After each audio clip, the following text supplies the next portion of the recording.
Merci du privilège que Dieu me donne et que vous me donnez, votre patience et puis le fait d'ouvrir sa parole pour recevoir quelque chose du Seigneur aujourd'hui. Le thème qui dispense droitement la parole de la vérité. Est-ce que vous vous demandez des fois, quelquefois, qu'est-ce que tel ou tel verset veut vraiment dire? Ça ne vous arrive pas à vous, hein? Ça arrive à tout le monde, je pense. Ça m'arrive à moi aussi de me demander, mais qu'est-ce que ça veut dire? Ou des fois, je comprends trop ce que ça veut dire, mais c'est comme, ça se peut pas que ça soit ça. Est-ce que ça vous arrive, ces choses-là? Ou se demander, est-ce que vous demandez des fois, à qui est-ce que ça s'adresse? Est-ce que ça s'adresse à moi? Est-ce que ça s'adresse à tout le monde? Est-ce que ça s'adresse aux Juifs, aux gentils, à l'Église? Alors, si on mélange tout ça, peut-être qu'on va avoir une interprétation qui ne sera pas tout à fait claire, tout à fait juste. Ça peut amener de la confusion. Donc, c'est bon de faire comme, qu'est-ce que c'est qui examinait les Écritures chaque jour? Les gens, les chrétiens de Bérée, et examinaient chaque jour les Écritures pour voir si ce qu'on leur enseignait était exact. Donc, c'est ce que nous voulons faire au fond. Et puis, à ce moment-là, on met toutes les chances de notre côté pour dispenser droitement la parole de la vérité. Est-ce qu'il y a des choses qu'il y a dans la parole que vous auriez aimé qui soient adressées? Et ça fait longtemps que vous êtes chrétien, ça fait longtemps que vous venez à l'Église, que vous entendez des messages, puis jamais on a parlé de ça. Il y a même des églises où est-ce que leur déclaration de foi n'en parle pas. Et puis, les gens se posent peut-être pas trop de questions. J'aimerais juste, ça pourrait nous aider. Est-ce qu'il y a quelque chose, je vais vous laisser la parole pendant juste quelques instants. Une question, des choses que vous auriez aimé qui soient enseignées ou des choses de la parole que vous ne comprenez pas ou que vous aimeriez un jour que quelqu'un puisse l'expliquer. Moi, je ne répondrai pas à votre question. Je vais simplement noter qu'est-ce que c'est que vous dites. Et puis, oui. Quand on dit que Jésus est descendu dans le profond. Quand Jésus est descendu aux enfers, on priait, hein?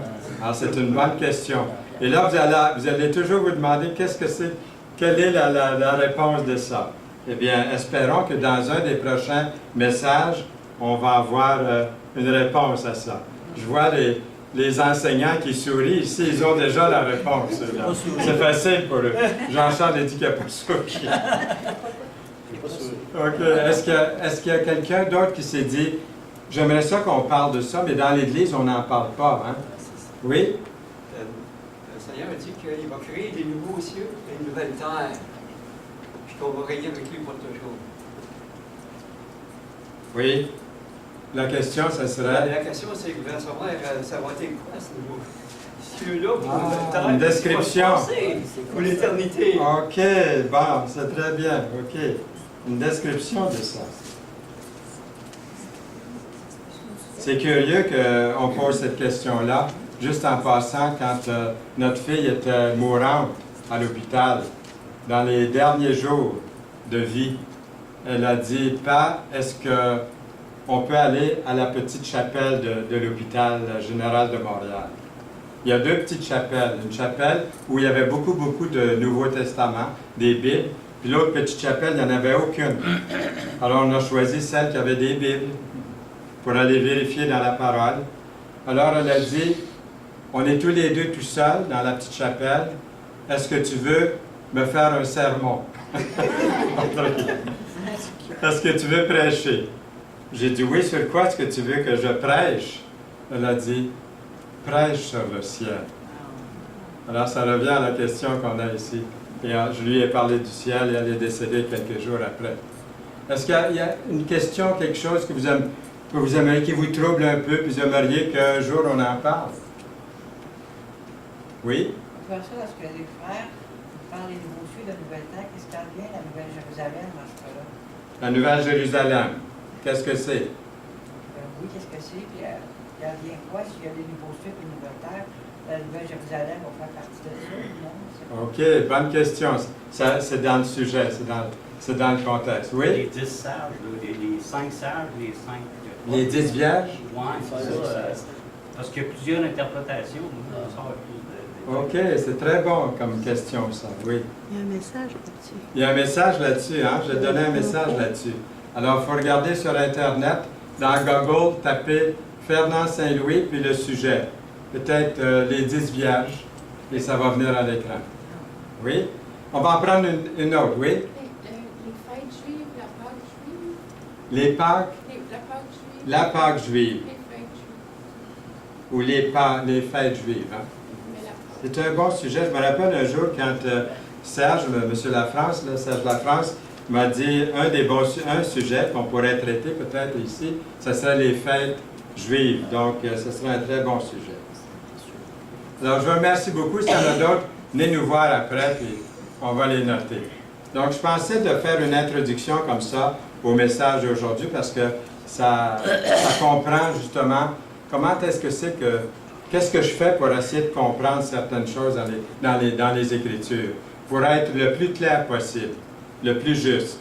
Peut-être même là, il va y avoir d'autres idées, d'autres interprétations, mais au moins, je mets toutes les occasions de mon bord pour bien dispenser droitement la parole de la vérité. Alors, regardez ce verset ici, dans 2 Timothée, chapitre 2, verset 15, qui dit « Efforce-toi de te présenter devant Dieu comme un homme éprouvé, un ouvrier qui n'a point à rougir, qui dispense droitement la parole de la vérité. » L'étude la plus bénéfique de la parole de Dieu exige de l'attention, exige de la persévérance, mais les résultats en valent vraiment la peine quand on veut regarder puis méditer sur la parole. Des fois, je vais prendre un verset puis je vais me promener en pensant juste à ce verset-là. Puis en même temps, d'autres textes bibliques viennent se rattacher, parce que c'est toute la parole qui fait la bonne doctrine.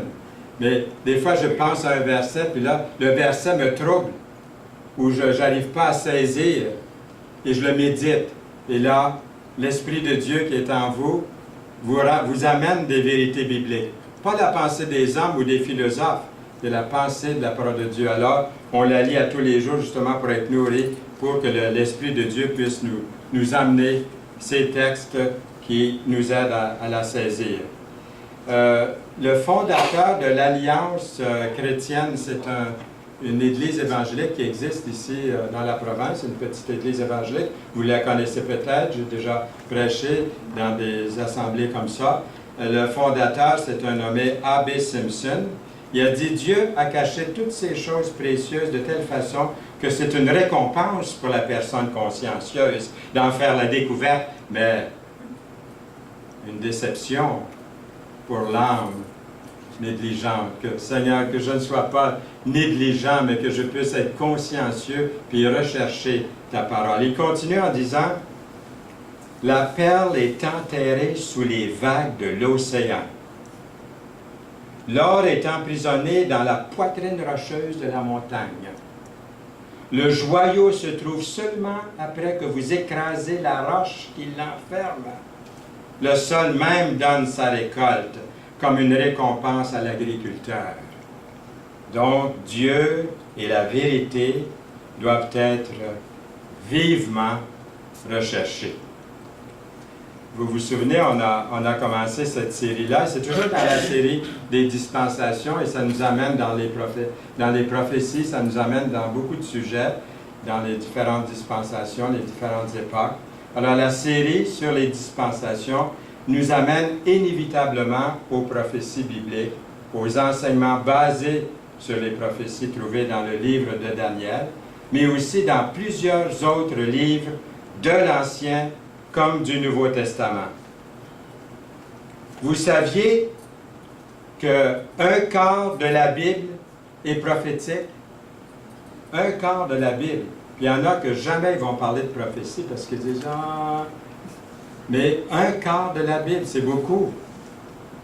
Je ne les ai pas toutes comptées personnellement, mais on a trouvé 318 références dans le Nouveau Testament concernant le retour de Jésus-Christ. Puis écoutez bien ceci, dans l'Ancien Testament, il y en aurait 20 fois plus de références sur le retour de Jésus-Christ que de sa première venue. C'est quelque chose, ça. Dans Daniel 9, indique le moment de la naissance du Messie. Ésaïe 7, certains détails de la naissance du Messie. Dans Michée 5, le lieu de sa naissance. Dans le psaume 22 et Ésaïe 53, sa vie et sa mort. Et dans le psaume 16, sa résurrection. Avant d'aller plus profondément dans l'interprétation des prophéties et tout ça, il est important de considérer la base sur laquelle la prophétie, et pourquoi pas toute la Bible, peuvent être comprises et interprétées correctement. Il y a vraiment il y a une base à tout ça. Si vous avez déjà fait une étude ou la lecture de la prophétie biblique, vous savez comment ça peut être difficile quelquefois à saisir. Comme je vous le disais dernièrement dans un message, quelqu'un qui avait compris que les morts croyants vont être enlevés premièrement, puis nous, les vivants qui seront restés, qui seront encore vivants, vont aller à la rencontre. Quelqu'un qui est chrétien depuis longtemps avait compris que tous ceux qui sont vivants, ils vont tomber morts. C'est des cadavres qui vont les rejoindre, ceux qui étaient morts, qui sont ressuscités. Comment est-ce que ça se fait que quelqu'un peut arriver à une conclusion pareille? Je me dis, ça doit faire longtemps qu'il n'avait pas lu les textes bibliques là, pour arriver à cette conclusion-là. Parce qu'à quelques endroits, c'est bien clair que nous, les vivants qui seront restés, nous irons rejoindre ceux qui sont partis, les croyants qui sont montés. Donc, vous avez probablement aussi remarqué qu'il y a à peu près autant d'interprétations différentes de plusieurs prophéties qu'il y a d'enseignants.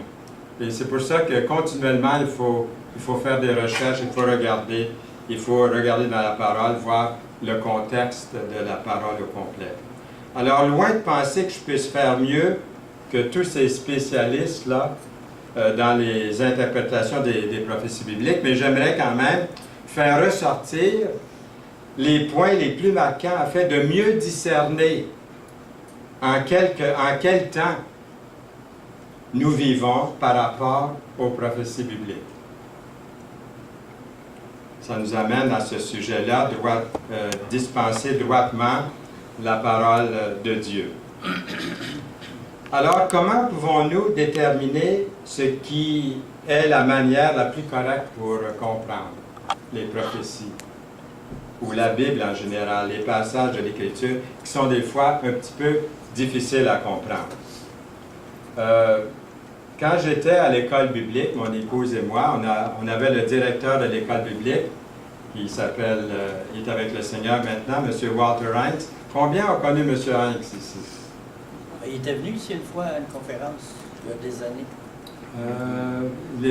Oui, c'est possible. Sur l'autorité, je pense. Oui, c'est possible.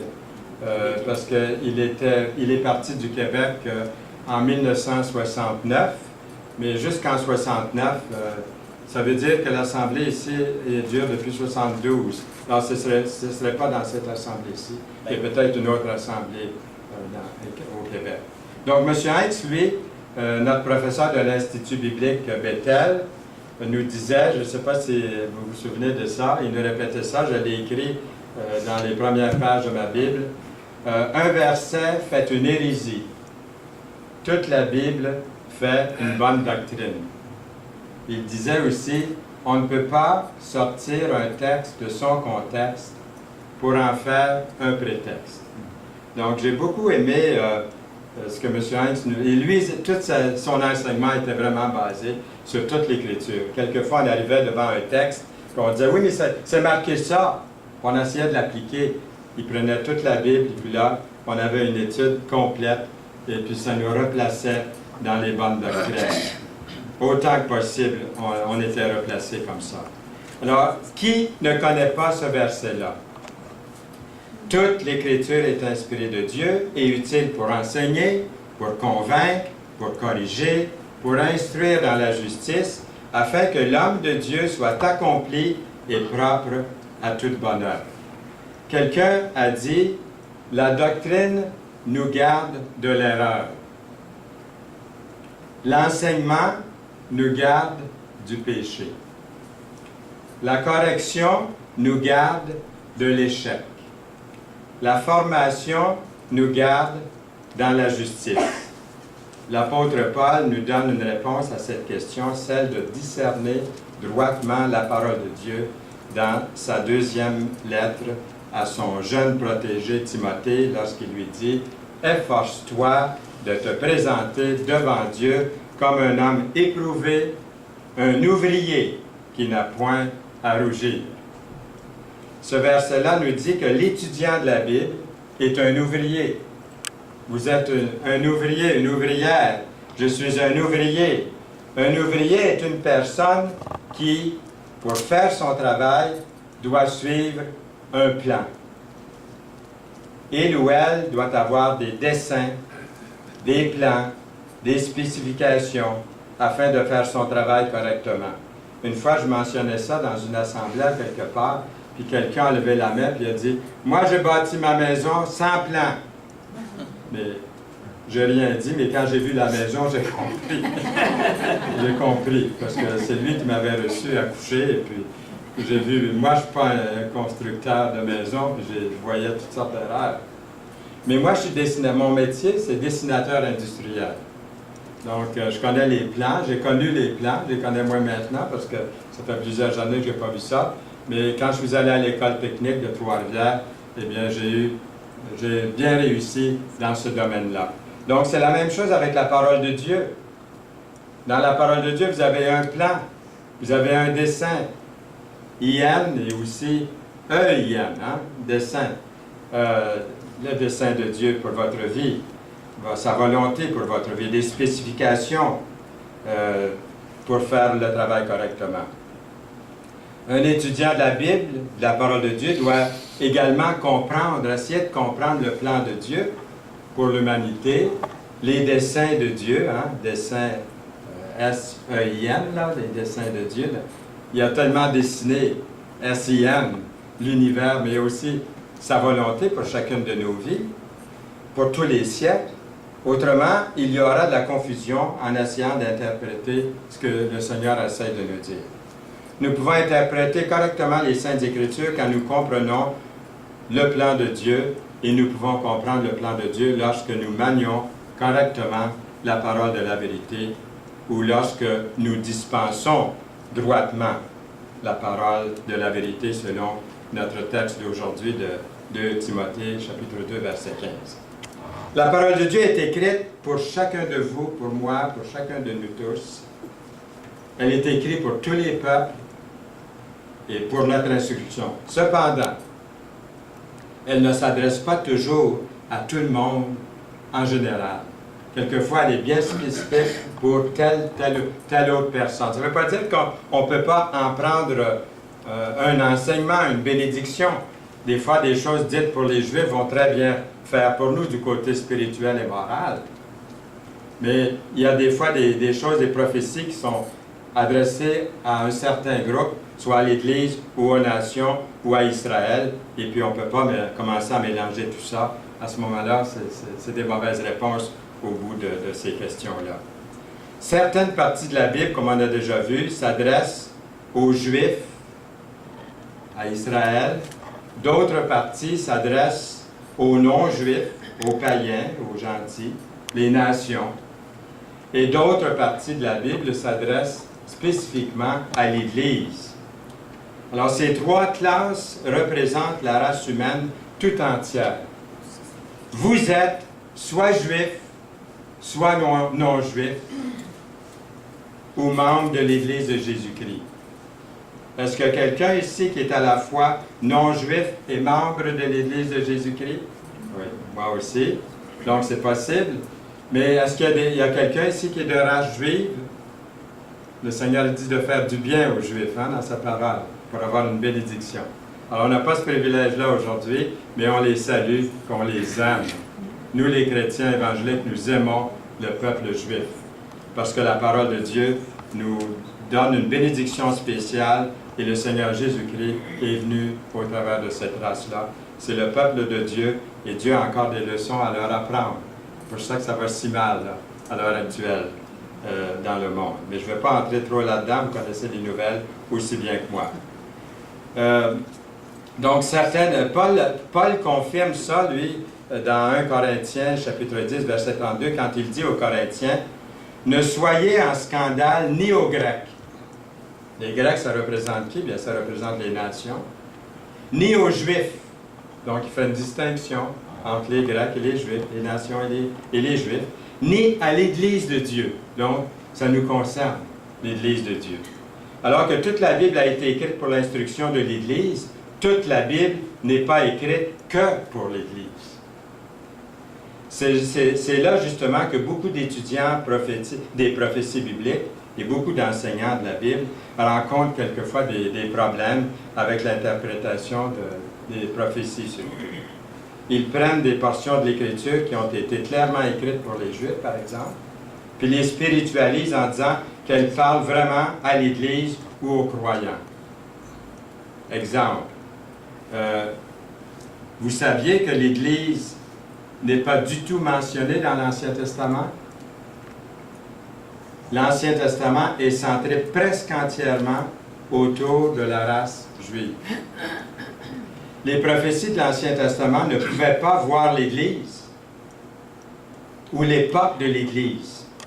L'Église était cachée, c'était un mystère pour eux.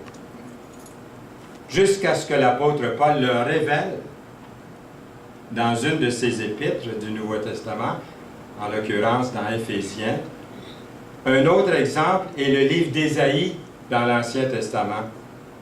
Quelquefois, des enseignants ont appliqué une partie de ces prophéties-là à l'Église dans le livre d'Ésaïe. Mais si vous lisez le premier verset d'Ésaïe, vous pouvez ouvrir votre Bible, regardez le premier verset d'Ésaïe, il déclare qu'il s'agit d'une vision au sujet de Juda. Juda, ça veut dire le sud d'Israël, et de Jérusalem. Regardez, c'est écrit « Prophétie d'Ésaïe, fils d'Amoth, sur Juda et Jérusalem. » Donc, il donne l'adresse en partant là.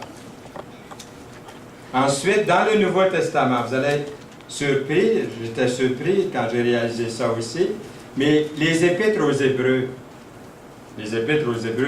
ça le dit, l'épître aux Hébreux. Les Juifs, l'épître aux Hébreux. Et l'épître de Jacques s'adresse aussi principalement aux Juifs. Regardez le premier verset de Jacques 1, Jacques 1.1. Jacques 1.1 dit que c'est spécifiquement adressé à qui? Aux 12 tribus dispersées parmi les nations. Regardez le verset à l'écran. Jacques, serviteur de Dieu et du Seigneur Jésus-Christ, aux 12 tribus qui sont dans la dispersion. L'adresse est donnée encore ici, là, à qui ça s'adresse. Bon, ne cherchons pas docteur, de midi à 14 heures, c'est clair. Bon.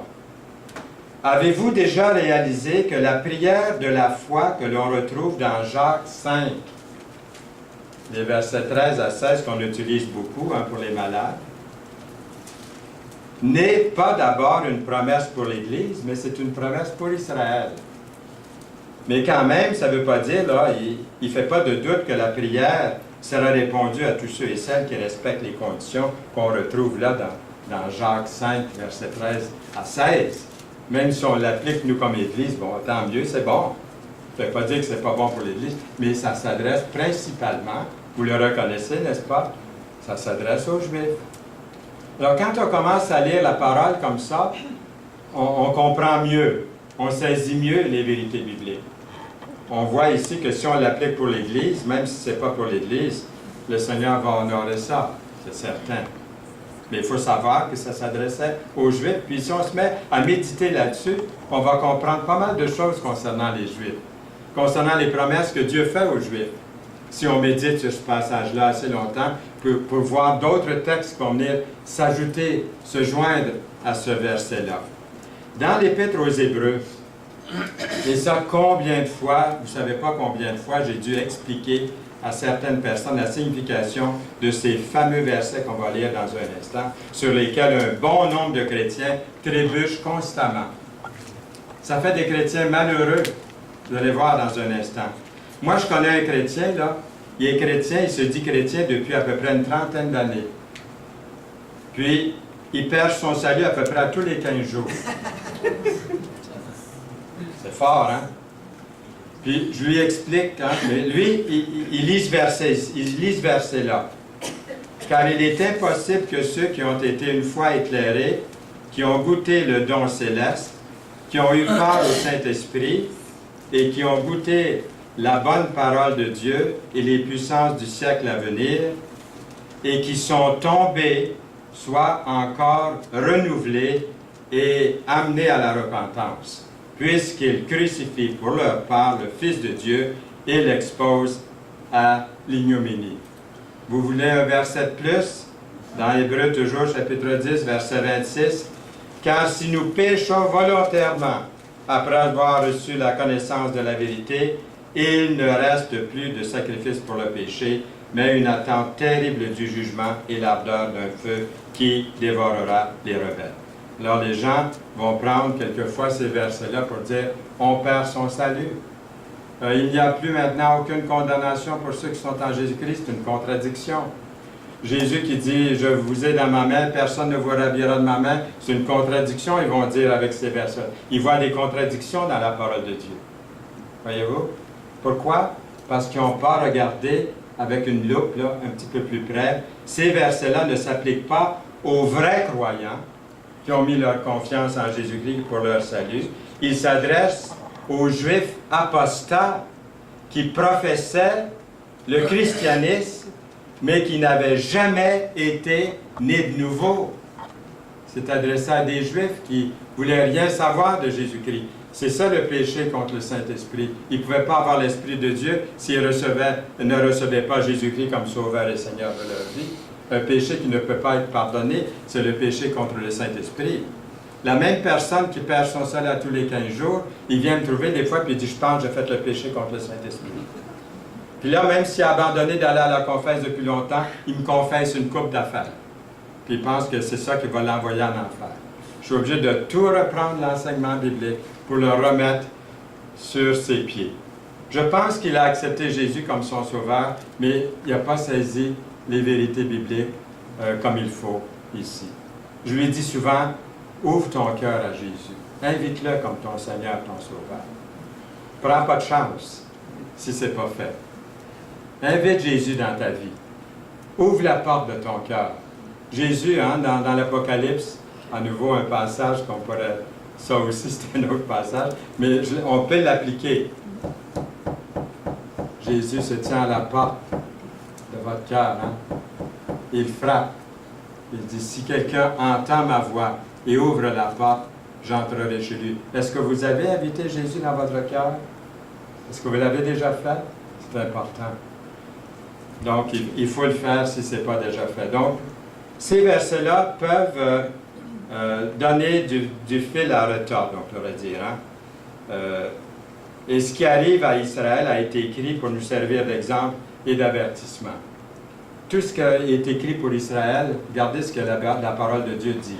Puis on a vu ce verset-là tantôt. Toute écriture est inspirée de Dieu, utile pour enseigner, pour convaincre, pour corriger, pour instruire. Mais aussi, regardez cet autre verset qui dit « Ces choses leur sont arrivées, aux Juifs, pour servir d'exemple, et elles ont été écrites pour notre instruction, à nous, qui sommes parvenus. » Croyez-vous qu'on est à la fin des siècles? Oui. De plus en plus, on pense qu'on doit être de là. Tout indique ça. Donc, c'est pour nous, ce verset-là. Mais ce qui est arrivé aux Juifs, ce qui arrive aux Juifs à l'heure actuelle, même dans le monde, ça nous sert d'exemple. On doit apprendre quelque chose. On ne peut pas toujours appliquer des choses à l'Église qui ne sont pas pour l'Église. Nous devons de bien gérer la parole de la vérité. Et nous ne pouvons pas non plus priver les Juifs de ce qui s'adresse à eux. Autrement, ce serait de la confusion. il y a une nouvelle théologie qui s'appelle Replacement Theology. En anglais, je ne sais pas si je n'ai pas vu le titre traduit en français encore, là, mais si je traduis une traduction libre, je dirais la théologie du remplacement, Replacement Theology. Ils disent que le peuple juif, c'est fini. Maintenant, toute la Bible, c'est pour l'Église. Donc, toutes les promesses que Dieu fait aux Juifs, là, dans la parole de Dieu, ils mettent ça de côté, ils disent non, c'est spirituel. Jérusalem, c'est le ciel. Il y a toute une doctrine. Puis, il y a des gens qui tombent là-dedans, là, malheureusement. Il faut faire attention. Moi, je crois vraiment que Dieu va garder ses promesses envers son peuple. Nous ne devons pas priver les Juifs de ce qui s'adresse à eux. Parce que c'est la confusion. Si nous devons savoir que telle ou telle interprétation de la prophétie est correcte, nous aurons besoin de connaître le plan, le schéma de Dieu pour l'humanité. C'est important de se demander, c'est important de vous demander, que je me demande aussi, à qui Dieu s'adresse dans chaque passage des Écritures. Des fois, il s'adresse à tous, hein? Des fois, il s'adresse à un groupe particulier. Des fois, il s'adresse à l'Église. S'adresse-t-il à nous tous, aux Juifs uniquement, à toute l'Église? Est-ce que nous avons... Ça serait bon aussi de savoir qui est l'auteur. À qui ça s'adresse, pour qui, quand. Quand est-ce que ça peut s'adresser? Quand est-ce que ça a été rédigé? Savoir où chaque passage s'intègre dans le plan, dans le calendrier de Dieu, afin d'y voir un peu plus clair. C'est ce qu'on essaie de faire autant que possible lorsqu'on enseigne la parole. Nous ne voulons pas arriver à une grande variété d'interprétations dont aucune ne serait vraiment sûre. Aujourd'hui, la philosophie du monde, c'est construisons des ponts avec tout le monde. Construisons des ponts avec les pharisiens et les scribes. Hein? Il me semble d'entendre Jésus dire ça. Hein? Construisons des ponts avec les scribes et les pharisiens, et les faux docteurs. Construisons des ponts. Hein? Soyons tous... considérons les autres. Non, la vérité est toujours la vérité. Nous savons que Dieu intervient avec les hommes, avec les femmes, de différentes façons, à différents moments. Tenant compte de ça, comment mieux comprendre certains passages qu'on considère comme perplexes? Si nous pouvons clarifier à qui Dieu s'adresse dans le contexte, puis dans quelle dispensation ça a été écrit, à ce moment-là, on obtiendra une idée plus précise sur ce que Dieu essaie de nous dire. J'insiste sur ce fait-là parce que quand il s'agit d'interpréter la prophétie, il est facile de lire ou de faire dire tout ce que vous voulez dans certains passages obscurs. On peut faire dire au passage à peu près tout ce qu'on veut. On peut appliquer des passages à l'Église ou à un groupe de personnes sans que Dieu l'ait jamais voulu. D'où l'importance de discerner droitement la parole de la vérité, selon le plan que Dieu nous a démontré dans les Saintes Écritures. À l'intérieur de la série sur les dispensations, vous vous souvenez, lorsqu'on revient un petit peu en arrière, là, j'aimerais commencer avec, si Dieu me prête vie, si Dieu vous prête vie dans les prochaines fois que j'aurai adressé la parole dans la série ici, j'aimerais commencer avec le livre de Daniel. Et ça va répondre à plusieurs de vos questions, comme ça répond à plusieurs de mes questions aussi. C'est un livre prophétique. On ne peut pas lire, le livre de Daniel, on ne peut pas le lire et parler de prophétie. Même de l'Apocalypse sans lire de Daniel. En particulier le livre de Daniel. Et cela fait exactement suite au dernier message qu'on avait eu ici, les trois distinctions, on les a mentionnées ce matin, parmi les peuples de la terre, donc les Juifs, les nations, l'Église. Le livre de Daniel est une partie fascinante des Saintes Écritures. Nous pouvons apprendre beaucoup de choses de Daniel, qui est un enfant de Dieu vraiment extraordinaire, qui peut nous servir à nous d'un merveilleux exemple de ce que Dieu peut faire avec vous, avec celui ou celle qui s'en remet à la volonté de Dieu. Daniel. Et ce qui est très important, très intéressant concernant le livre de Daniel, c'est qu'il est unique dans l'Ancien Testament, ce livre-là. Si vous prenez par exemple des prophéties telles que Ésaïe, Zacharie, Jérémie, puis j'en passe, là, il leur a été donné de proclamer des prophéties par rapport aux Juifs surtout. Jérémie, tous ces livres-là que je viens de mentionner. C'est surtout aux Juifs qu'il s'adresse surtout. Et ils devaient avertir leurs propres compatriotes, ces prophètes-là. Mais dans le livre de Daniel, c'est différent. C'est que les prophéties que Daniel annonce concernent en grande partie une classe différente de personnes. Les gentils. Ma femme dit que je suis gentil. Mais je ne parle pas de ce genre de gentils-là, vous avez compris. Les non-juifs, les nations, les gentils qu'on les appelle.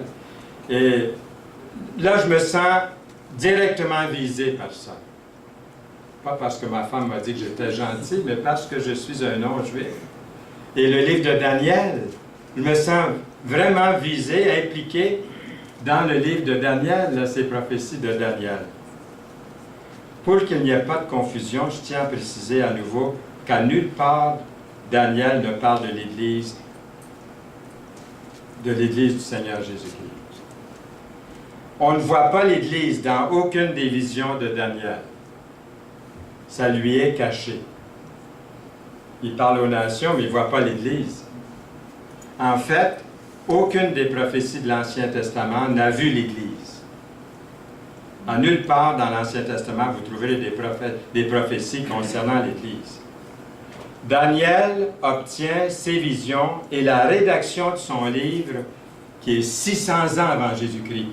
Il a écrit 600 ans avant Jésus-Christ, le livre de Daniel. Bien, de son point de vue à lui, il ne connaît que 2 catégories de personnes. Vous, vous en connaissez 3, vous êtes chanceux, mais lui, il en connaît juste 2. Qu'est-ce qu'il connaît, lui? Les nations et les Juifs. Il ne connaît pas d'autres.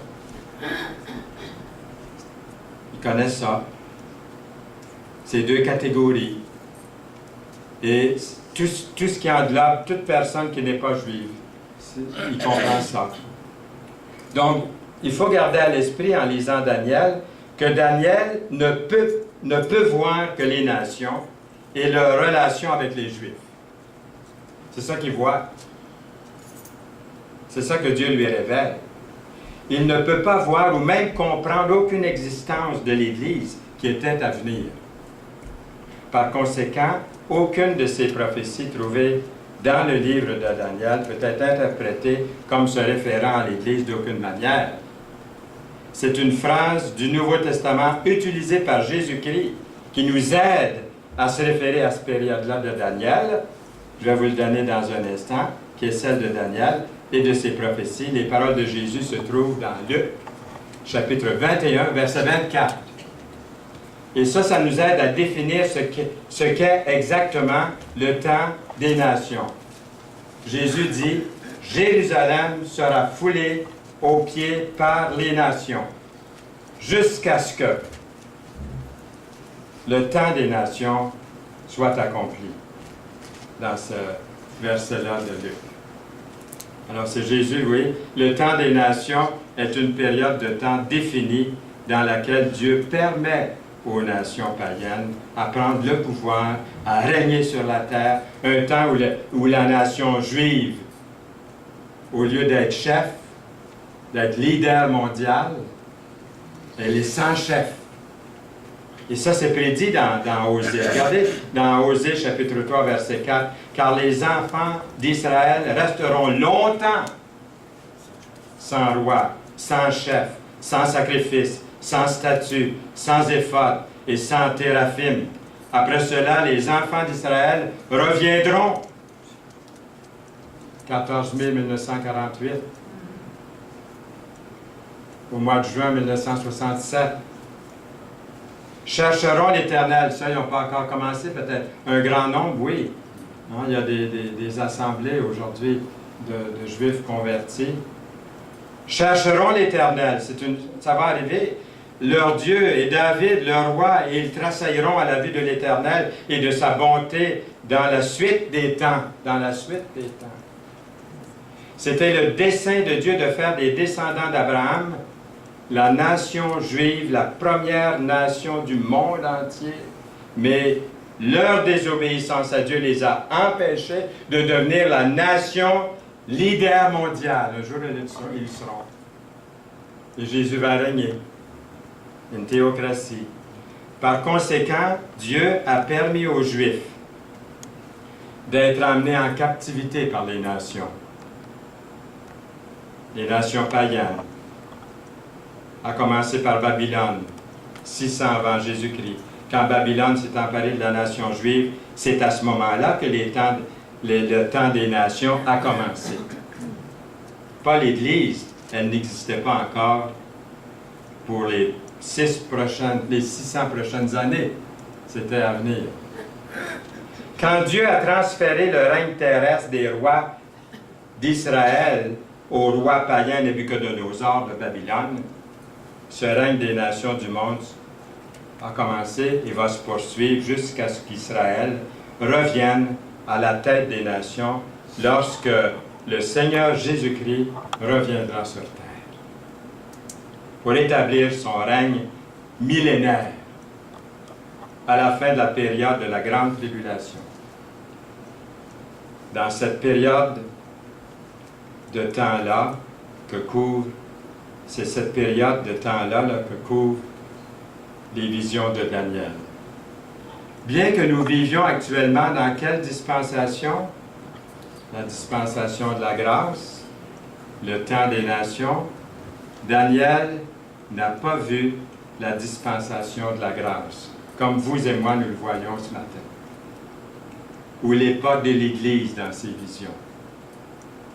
Nous vivons actuellement dans la vallée entre les deux sommets de la prophétie. Daniel pouvait voir les sommets des montagnes, mais pas la vallée entre les deux sommets de montagnes. Que représente la vallée ici?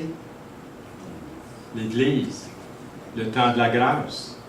Daniel, il a vu, lui, il a vu le sommet des montagnes, entre les deux montagnes, mais il ne voyait pas cette partie-là. Il voyait de loin. C'est comme quand je m'en viens sur la route 20, puis que j'approche de chez nous, à 33 km exactement de chez moi, je vois pour la première fois le mont Saint-Hilaire. Puis tout de suite à côté, je vois le mont Bruno.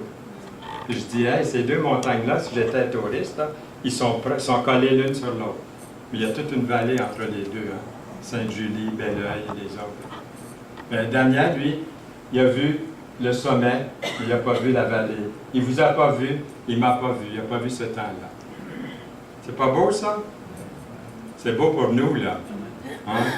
En ce qui nous concerne, imaginez-vous, ça vous concerne, ça me concerne le jour du salut, le temps de grâce est à portée de main pour vos bien-aimés, vos parents, vos amis, vos relations. Nous faisons donc les fonctions d'ambassadeurs pour Christ, comme si Dieu exhortait par nous. Nous vous en supplions au nom de Christ, soyez réconciliés avec Dieu. Celui qui n'a point connu le péché, il l'a fait devenir péché pour nous, afin que nous devenions en lui justice. C'est ça le don gratuit de Dieu. Puisque nous travaillons avec Dieu, nous vous exhortons à ne pas recevoir la grâce de Dieu en vain. Car il est dit, au temps favorable, je t'ai exaucé, au jour du salut, je t'ai secouru. Voici maintenant le temps favorable. Voici maintenant le jour du salut. Amen. Amen. Amen. Seigneur, merci pour ta parole qui nous donne une certitude, une assurance de ta grâce envers chacun de nous dans ce merveilleux temps de grâce. La porte est toujours ouverte et tu frappes à la porte de notre cœur. S'il y a quelqu'un ici ce matin qui n'a pas encore ou qui a négligé d'ouvrir cette porte à Jésus-Christ, qu'il puisse dire, Seigneur Jésus, sans toi je suis perdu, je suis confus, je ne sais pas où aller, je t'invite dans ma vie afin que tu puisses me diriger me donner la formation selon ta parole, me conduire dans la vérité, me donner une paix, me donner ton amour, Seigneur, transformer ma vie pour ta gloire. Au nom de Jésus-Christ. Amen.